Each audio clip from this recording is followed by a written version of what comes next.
કરીએ બોટાદની બોટાદ માર્કેટિંગ યાર્ડમાં ખેડૂતોનું આંદોલન વધુ ઉગ્ર બન્યું છે। આગેવાનોની અટક કરતા પોલીસ અને ખેડૂતો વચ્ચે બોલાચાલી સર્જાઈ હતી। મોટી સંખ્યામાં આંદોલન કરતા ખેડૂતોએ પોલીસનો ઘેરાવ કર્યો હતો।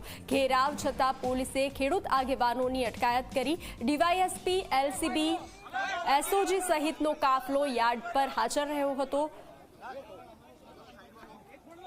જે રીતે કપાસના ખેડૂતોનો જે રીતે વિરોધ થઈ રહ્યો છે ત્યારે મહત્વનું છે કે બોટાદના માર્કેટિંગ યાર્ડ સામે કપાસના ખેડૂતોનો વિરોધ વધુ ઉગ્ર બન્યો છે। શુક્રવારે મોડી રાત્રે આ વિરોધ વધુ ઉગ્ર બન્યો, જેનું કારણ પોલીસે કરેલી ખેડૂત આગેવાનોની અટકાયત હતી।